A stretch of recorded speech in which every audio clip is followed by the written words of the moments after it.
Us Italians, we have a million ways to make pasta with beans. Up in the north, they call it pasta fagioli. Down south, pasta fasul. It's fantastic. It's a meal in which in a single pasta bowl you have everything that you would want. Your beans, your meat, sausage in this case, and of course pasta. It's delicious, especially on a cold winter night. Let me show you how to make it.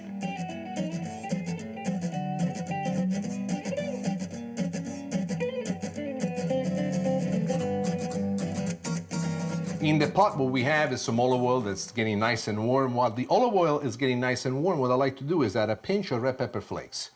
And as you can see, it's a little bit more than a pinch. Why? Because this is for me. If I was to cook for my wife, I could never do this. You heard that before.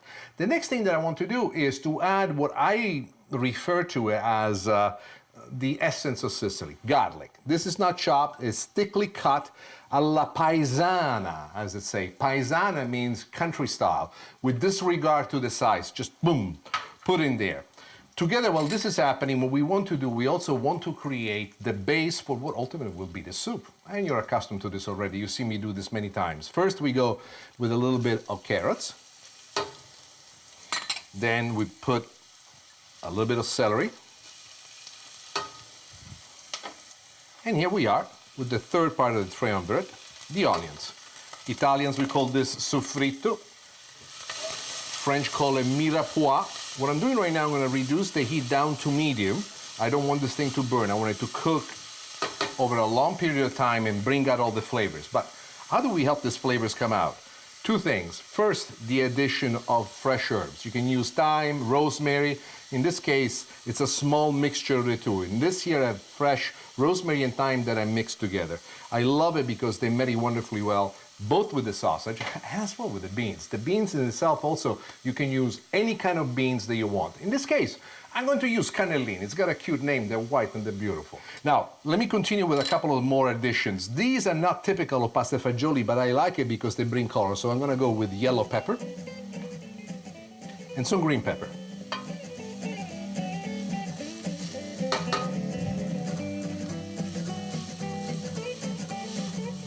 You want to cook this for about 3 minutes on medium heat until they start to loosen in sense of losing a little bit of the stiffness that they had. You want them to soften. You want it to become translucent.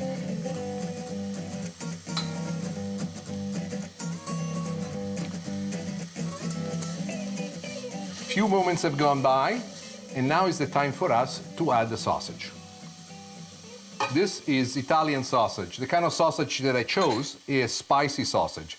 You don't have to go that route. You can do anything that you want, but I find the spicy sausage gives me the greatest satisfaction for this dish. This particular sausage many times before and always has a fantastic balance. It has a little bit of spice, but not so much that's over the top. Now, watch what I'm doing with my hand.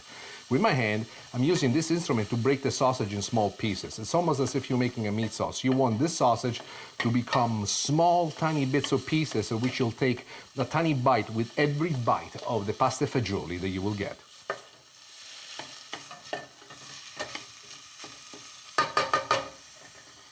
As you can see, we have exactly the consistency that I wanted. This is already starting to look as the base for a meat sauce. It is at this point that I want to bring additional flavor. In this case, I would like to add some white wine. But you can pretty much use anything you want. You can do Marsala, you can do Madeira, you can do port, you can do even red wine if you want to. Even brandy will taste great. But a little bit of the wine needs to be in there to stay true to its Italian tradition. So here we go with the wine. And as we do that, we keep stirring to incorporate all the ingredients together. And you want to cook this until at least half of the volume of the wine will have evaporated.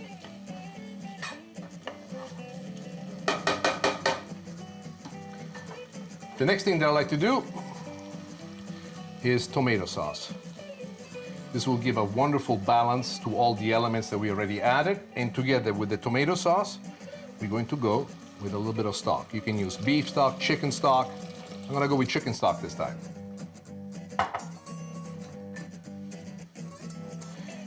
Now, I want you to increase the heat a little bit and bring it to a boil. Once a soup reaches a gentle boil, I like to reduce the heat from high to medium high. And in the process of this, I like to make the two key additions to this dish to give the dish its name. First, we're gonna go with the beans. One thing that I do different than most of the recipes that you've seen before, I do not like to put nor the water in which the beans are cooked, if you make this from scratch, or the water in which the beans are packed, if you are taking this from a can. By the way, canned beans work extremely well in this and also cuts on the amount of time that you need. Cooking beans is not a difficult thing, but it requires quite a few hours. So I often refer to good brands of canned beans that I like, that I trust. As I mentioned to you before, I'm using white beans just for a preference of the whole combination of colors in here, but any kind of bean, including black beans if you want to, they will have a slightly different flavor from what this is, but it's the consistency and how the beans react together with the pasta and with the sausage. Talking about the pasta, here comes the surprise. Watch this. You've seen this pasta before, I'm sure, many times. We call this cut ditellini, which means little fingers. And what this pasta has is the ability to slightly expand within the cooking of this and marry extremely well together with the beans and the rest of the ingredient. Now, what I want to do is for the next 10-15 minutes on a medium-high heat, we want to let this reduce somewhat, and we want for the pasta to cook well within the context of this.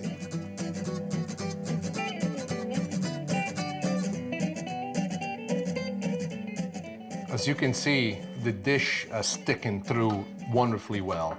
The unevenness in the cutting of the veggies in this particular case works to our advantage. It does two things. First, he reintroduces the country style and the country character of this dish.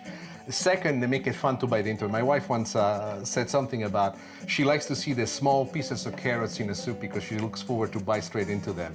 And I have to say that visually that is perfect. Now, we're ready to plate it. There are the many things that are so magical, like a plate of pasta fagioli that takes you back to your youth.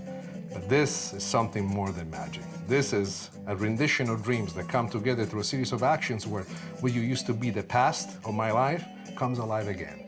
And the most beautiful thing about this is that I get to share it with you and to know that your families will enjoy this recipe for many centuries to come.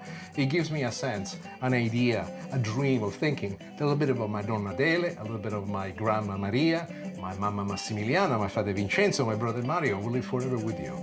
And this is how you make pasta fagioli.